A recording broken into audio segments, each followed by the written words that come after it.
Born during the Rise of the Empire era from the planet Tula, K'Kruhk came to prominence during the Inchuri Uprising. While his master was slain during the conflict, K'Kruhk survived and completed his training, becoming a Jedi Knight. He was forever affected by his master's death, and often struggled with losing those close to him. While there would be relative peace in the galaxy following the Uprising, it wouldn't last for long. Instigated by the Dark Lord of the Sith, Darth Sidious, war broke out between the Republic and the newly formed Confederacy of Independent Systems. Despite his doubts of the Order becoming corrupt, K'Kruhk remained loyal to the Republic and embraced his role as a Jedi General, participating in many notable conflicts, including the Battle of Hypori and the brutal Siege of Saleucami. Not only did he lead countless Republic victories, but he held his own against some of the most notorious Jedi killers of the era, including Asajj Ventress and General Grievous. At the twilight of the war, K'Kruhk and a group of initiates stopped to make repairs on their ship. It was at this time when Supreme Chancellor Palpatine initiated Order 66. Unlike most of his colleagues, K'Kruhk survived and went into hiding in order to protect the future of the Order. During the Dark Times, the Whippet established a Jedi Enclave, believing the Jedi's true role was to mentor the future generations. After decades of oppression, the Galactic Empire was finally defeated, and in its wake rose the New Republic, along with its new Order of Knights. K'Kruhk joined this new order, and for generations oversaw the instruction of Jedi initiates. But once more war would strike, and the Jedi's number were once again few. Becoming Grand Master of the Order, K'Kruhk once more led the Jedi through their darkest hour.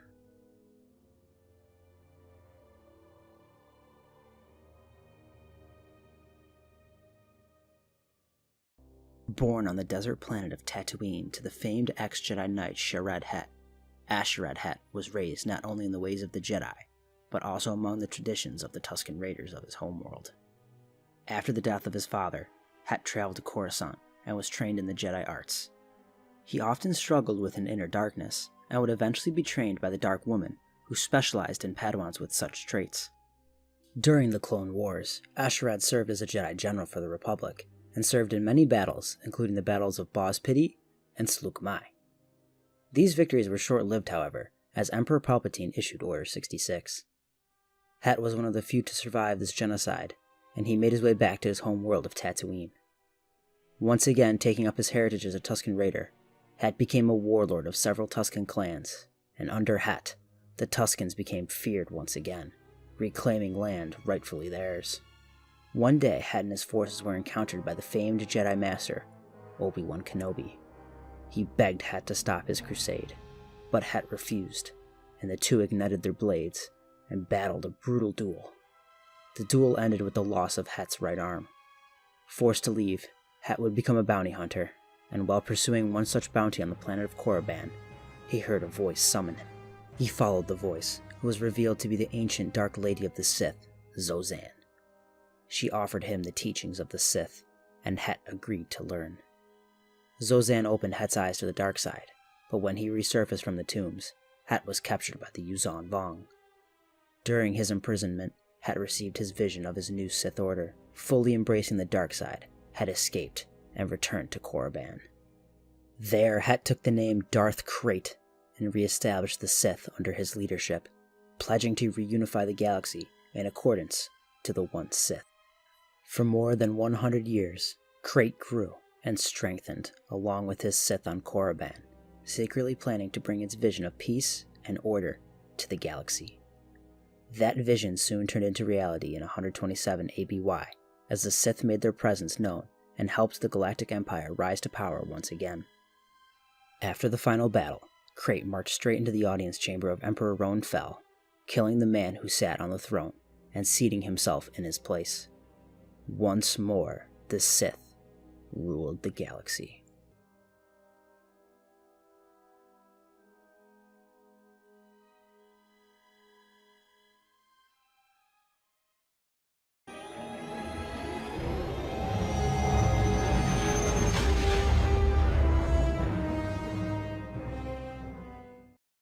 Hey guys, so after long consideration, I've decided to go along and start Season 3 while we finish up some details with the Triumvirate vs. Rule of 2 matchup.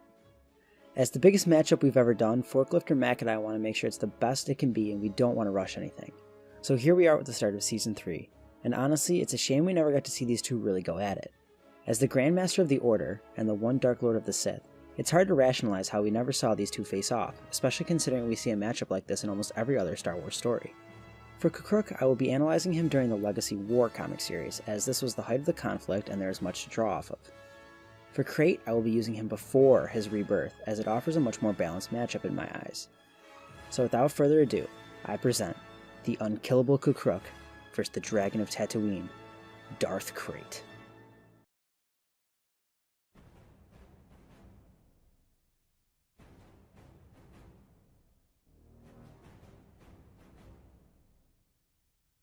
K'Kruhk was a male Whippet and was roughly middle-aged at the time of the Second Imperial Civil War. Whippets were tall, muscled, furred beings from the planet Tula. To survive the harsh climate of their homeworld, Whippets had water-resistant skin, tusks, claws, and a thick layer of blubber insulation that protected them from the frigid temperatures. As a result, their physique was much greater than humans, possessing increased size and incredible strength. K'Kruhk was no different and displayed these traits on countless occasions. His strength was highly developed, and can be seen in his fight against Quinlan Vos, where he threw the Jedi Master around with little difficulty and pounded him with unarmed strikes. His speed and agility were also not lacking. He is often seen as a blur in combat, and could outright avoid blaster fire. K'Kruhk also had enhanced senses, being able to smell the ozone of Quinlan Vos's lightsaber, even though the undercover Jedi was using the Force to conceal his presence. K'Kruhk's resilience was his most famous trait, and with good reason.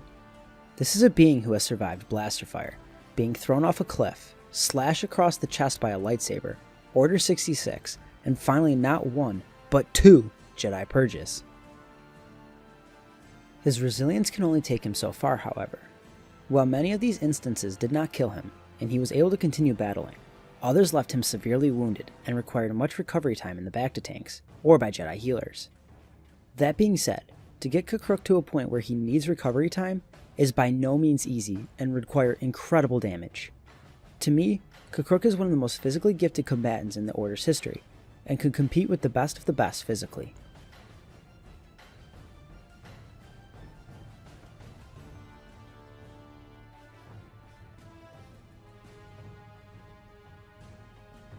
Growing up as a Tusken and completing the trials of the Jedi, Darth Krayt developed physically from a young age. A human male at the age of 180, Krayt was by no means in his physical prime.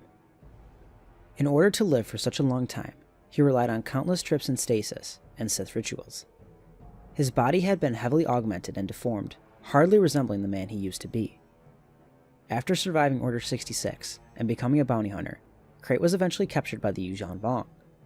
The Vong replaced his prosthetic arm with an organic limb, placed his eye with that of a Vong, and implanted coral seeds into his body. While the first 2 replacements did nothing to negatively impact him, the coral seeds enhanced his natural abilities, the most notable being his resistance. However, over time he could no longer control the seeds, and eventually they began to take over his body.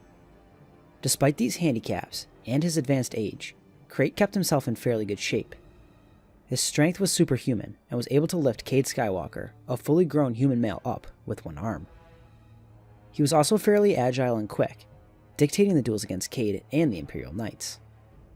However, the same cannot be said about his stamina.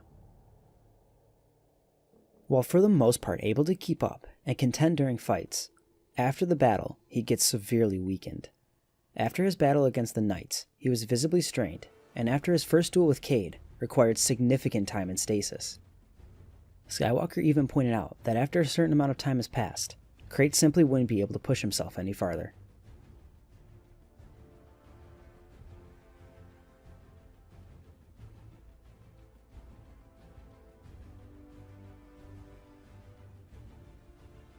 This is very easy to determine.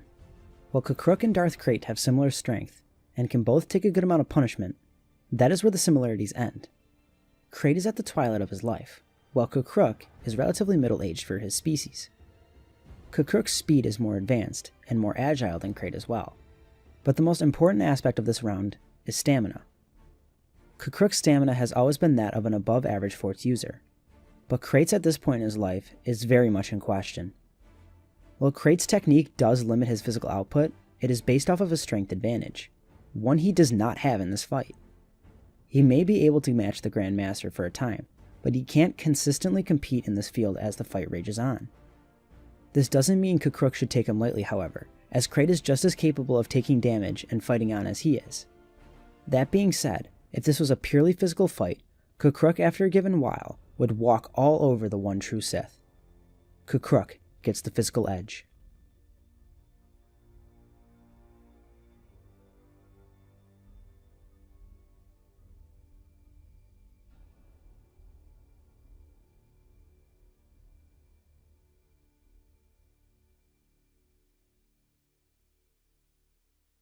Trained as a Jedi Guardian, K'Kruhk was no slouch when it came to lightsaber combat. While more of a battlefield specialist, K'Kruhk still was more than able to hand himself against lightsaber combatants. Although his fighting style is never confirmed in any source, there is enough present that we can make an educated guess. Due to his use of unarmed physical strikes, acrobatics, the reversed hand grip, and his exceptional skill in blast deflection, I think it's safe to say K'Kruhk was a master of the 4th and 5th forms of traditional lightsaber combat. Form 4 was fast-paced and effective against single opponents, although weaker in prolonged combat and confined spaces. Ataru was characterized by force-assisted acrobatics, such as somersaults and leaping strikes, both for attack and defense. Form 4 allowed the user to use their entire body as an offensive weapon, as unarmed strikes were combined with flourishing blade work. Form 5, also known as the Perseverance form, was created by Form 3 masters who desired a more offensive style, since the defensive nature of Form 3 often led to prolonged combat. Xian was described as being well adapted to guard against blaster fire and enemy strikes, without compromising one's ability to launch powerful counterattacks. Form 5 also features a unique reversed hand grip, one K'Kruhk has displayed on multiple occasions. K'Kruhk combined elements of these forms into his own personalized style. He also wielded a relatively standard lightsaber. The weapon was powered by a single green Elam crystal. This allowed his weapon to have much more maneuverability at the expense of cutting power. The hilt was also fairly larger in order to accommodate his species' large hands. While not a dedicated lightsaber combatant, K'Kruhk has shown he is more than capable of holding up against most who confront him. During the Clone Wars, he held his own against General Grievous, while fatigued, nearly bested Quinlan Voss, and went blow for blow against one of the most gifted Sith assassins, Asajj Ventress. While many claim the latter was a short encounter, that isn't the case, as K'Kruhk dueled Ventress for the same amount of time as Mace Windu battled Sora Bulk. Another factor to consider is K'Kruhk wasn't going all out, instead trying to spare Ventress's life, if possible. During the Clone Wars, K'Kruhk was also an incredibly aggressive and direct fighter. This isn't so much the case come his ascension to Grand Master. Instead of an outright speed blitz, K'Kruhk relied more on technique, and was a much more grounded fighter. I compare his style to that of an Obi-Wan Kenobi in Phantom Menace, a strong, grounded assault, with the occasional acrobatic. His technique was also more refined, and his blade work wasn't as random and wild, instead much more direct and focused. This turned into a style that was good in any situation, whether on the battlefield or in a one-on-one setting. He wasn't without weakness, however. While many of his defensive shortcomings improved over the years, such as overextending himself, he still was weak against force-based attacks, a weakness that Krayt would no doubt try to capitalize on. As a tactician, K'Kruhk was well respected, and has led many battles from the Clone Wars all the way up to the Second Imperial Civil War. Besides a lightsaber, K'Kruhk was a capable marksman with a blaster, and even used a bow and arrow during the Dark Times. At the end of the day, K'Kruhk was a very skilled warrior, having contended with some of the best swordsmaster of his day. He was a strong and powerful combatant, and can contend with some of the best duelists the Legacy era has to offer.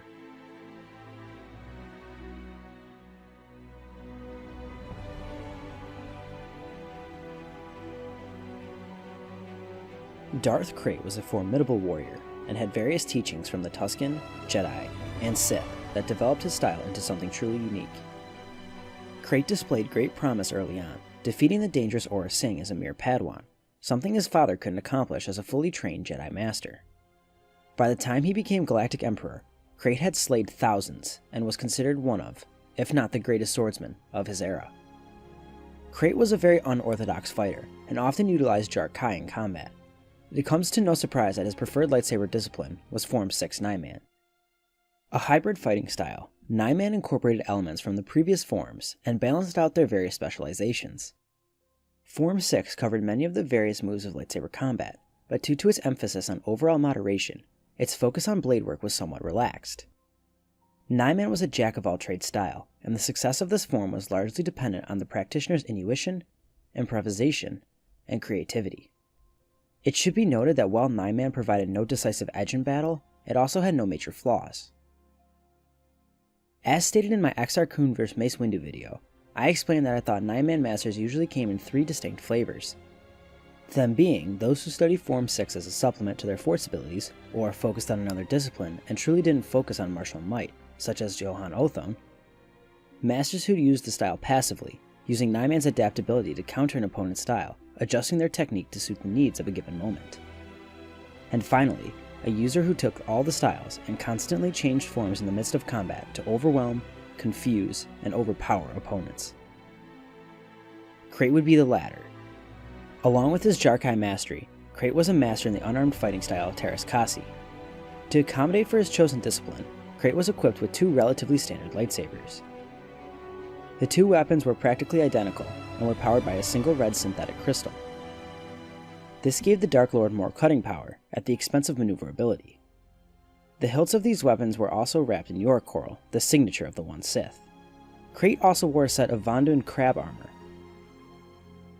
This suit allowed Krayt to repel blaster fire, resist melee weapons, and could even deflect lightsabers. That being said, a dedicated strike would still cut through it. Offensively, Krayt was an overwhelming force. He balanced out power and speed, which resulted in a style that was hard-hitting and incredibly complex. His style can be compared to that of Count Dooku. Instead of powering forward and bulldozing his way through an opponent, Krayt overpowered them with fast, calculated, and precise attacks. Using the radical and unpredictable sequences of 9-Man, he would employ his blade in a variety of ways to off-balance and confuse his opponents. One minute one blade is going high, the other low. Next he has both swinging for your neck. Next thing you know, he's got a reversed hand grip and his attack angles have changed. He applies this to his defensive strategy as well. Again, much like Dooku, Krayt would deflect an attack and immediately counterattack, once more putting himself on the offensive in an attempt to put his foe down. As a core teaching of 9-Man, Krayt often incorporated force-based attacks into his sequences, usually a telekinetic strike or force lightning. As a master of Teräs Käsi, it's also no shock that the Dark Lord has been seen incorporating physical strikes into his lightsaber sequences. The most notable example being his duel with Obi-Wan in the Jundland Wastes of Tatooine. As if his power in the Force and skill with the blade weren't enough, Krayt was also a master of psychological warfare. He knew when to taunt an opponent, or when to keep his mouth shut and power forward. The most obvious example can be seen in his first duel against Cade, as he urges him to go farther and farther down the dark path. While he himself may be a master, he has also been affected by the same tactics he employs, such as when Cade provoked him about his deformed body. Even with this one flaw, Krayt's weaknesses are far and few between, and is capable of competing with the best the Jedi and Sith alike have to offer.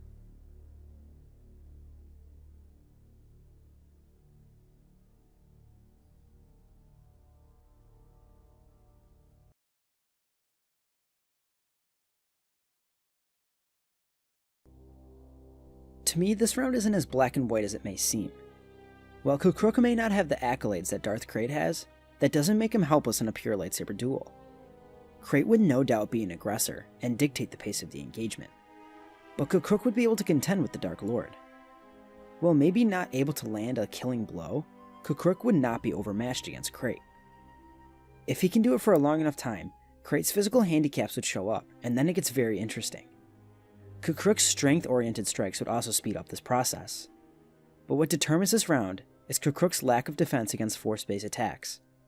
Once Krayt finds that weakness, he will exploit it, and continue going back to it until he's won the fight. Another thing I do want to mention is I feel Krayt is incredibly overrated here on YouTube. Yes, he has great feats, but who has he ever faced? Besides an enraged Anakin Skywalker, his best showing in my opinion is against Obi-Wan, where he held multiple advantages and lost. I'm not trying to say Krayt is a bad duelist, that couldn't be farther from the truth. I'm just pointing out he's never really bested elite competition before, much like K'Kruhk. So no, this would not be a squash match, and I feel K'Kruhk would challenge Krayt for much of the contest. Regardless, K'Kruhk's lack of defense against force-based attacks is too big of a hole for me to ignore. Krayt's armor also adds protection against K'Kruhk's physical strikes, and for that, Darth Krayt gets the edge.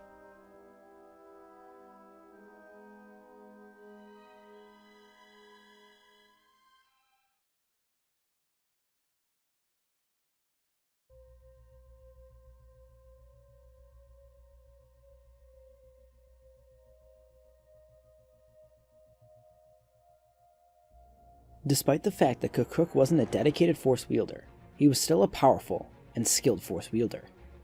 Cade Skywalker even went as far as to describe the Grand Master as a High Priest.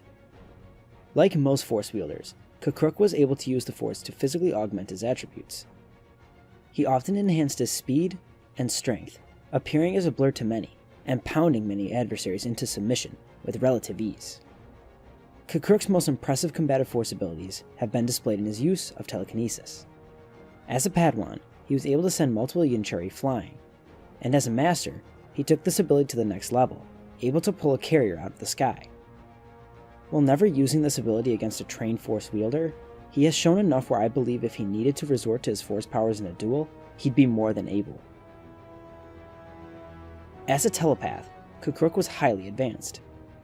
A practiced hand in the classical Jedi mind trick, K'Kruhk was able to take this ability to the next level, able to read the thoughts of others, such as when he encountered Cade Skywalker on Ossus. K'Kruhk was also able to use this ability on beasts. Beast control was an ability in which the user could calm and tame beasts, or in extreme cases, control entirely. Come his ascension to Grandmaster, K'Kruhk is credited with skill in the rare art of battle meditation. This ability considerably boosted the morale, stamina, and overall battle prowess of an individual's allies, while simultaneously reducing the opposition's combative effectiveness by eroding their will to fight. K'Kruhk can be seen employing such ability in the Battle of Coruscant in 138 ABY. While an impressive feat in a one-on-one setting, this ability is limited in its use. Perhaps his most impressive ability, K'Kruhk was a master in the healing arts. Able to heal himself and others, K'Kruhk has healed otherwise fatal wounds, including Chase Piru, after he had gotten shot at point-blank range. Paired with his knowledge of hibernation trance and his species' natural ability, it's hard not to see why he became known as Unkillable.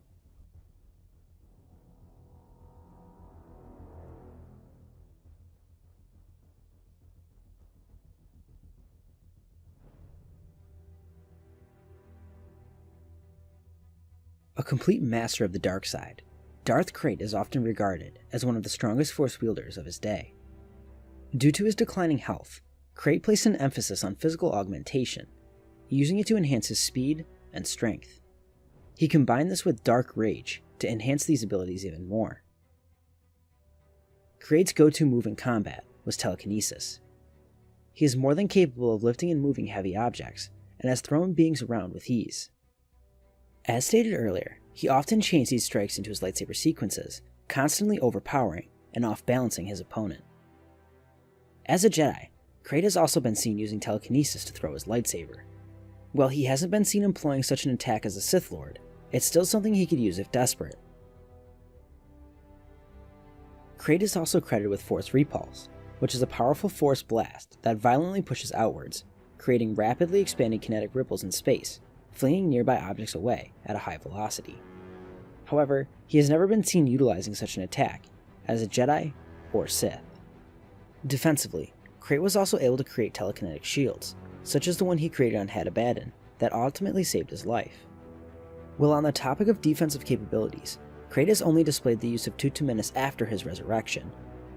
However, many of his contemporaries were able to use this ability, such as Dark Warlock III, giving me the impression that he is more than able to use it at this stage.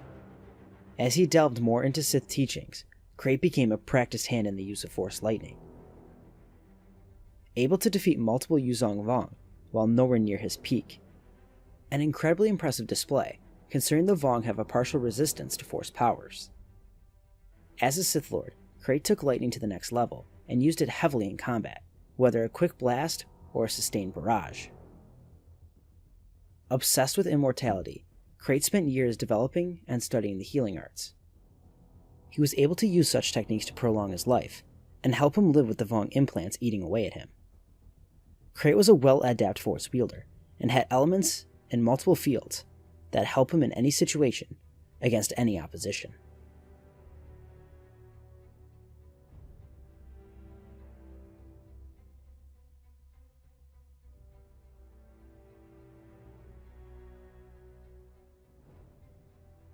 This round is fairly easy.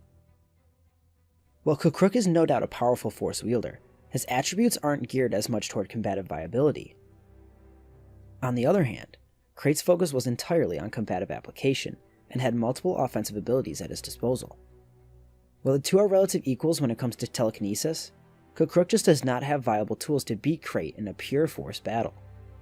He is essentially a one-trick pony, and if his telekinesis fails him, he has nothing to fall back on, unlike Krayt, who has lightning. Although battle meditation, in my opinion, is the most impressive feat these two have combined, unfortunately for K'Kruhk, its use in a one-on-one setting is limited. K'Kruhk's skill in the healing arts are also limited, as he would need time in order to perform such an ability, time he wouldn't have against the onslaught that Krayt would send his way. At the end of the day, Krayt is much more at his disposal, and can compete with anything K'Kruhk throws his way. Darth Krayt gets the edge.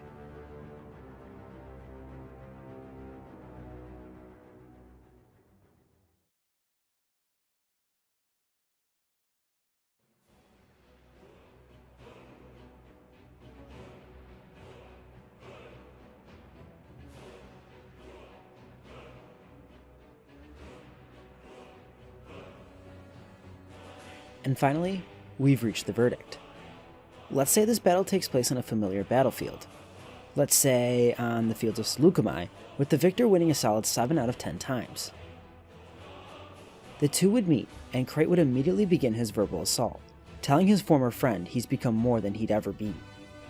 The blades would ignite, the twin crimson blades for Krayt, and the emerald green for the Grand Master.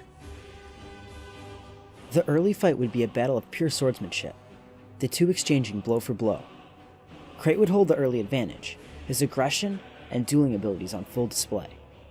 Krayt would dictate the early contest, but not necessarily gaining much ground, nor landing many big shots. K'Kruhk would defend, and land a physical strike when the opportunity presented itself. The battle would continue raging on, until Krayt found an opening. Extending his hand forward, he'd send a telekinetic wave at K'Kruhk, who would be sent back. The mid-fight would be much of the same as the early fight, with the exception being the feeling out process was done.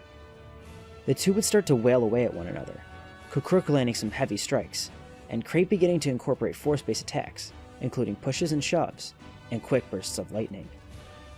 After being shoved back, K'Kruhk was once again quickly on the defensive. Realizing he was outmatched, the Jedi Master lunged forward, and began wailing away on the one true Sith. For the first time in the fight, Krayt would be on the defensive. But while defending, he began to see the whipped sequences more clearly. But he was tiring.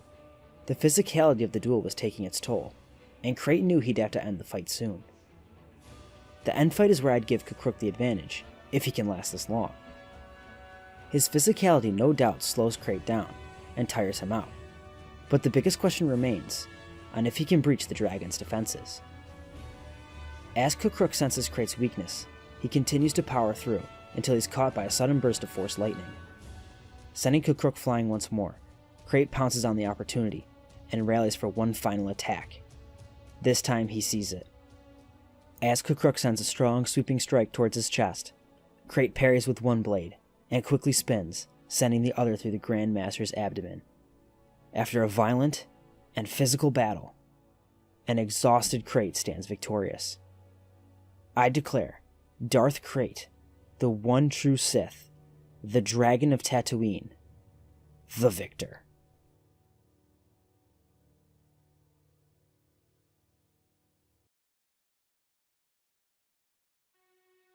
Well, I hope you guys all enjoyed the latest Versus video. When I made this matchup, I really wanted to focus on two characters I really liked, and also add my thoughts on the two characters. Krayt, while one of my favorite Sith Lords, I feel is grossly overrated here, and I wanted to make a video explaining my reasons behind this. Whereas K'Kruhk is one of those characters that I don't feel always gets the recognition that he well deserves. But anyways, I hope you all enjoyed the video, and please like and comment your thoughts down below. The Season 2 finale should be out sooner rather than later, but for reasons stated earlier in the video, we don't want to rush it, and I figured instead of leaving you guys hanging for a month on end, I'll add a Versus video, why not? But anyways guys, hope you enjoyed, and may the Force be with you.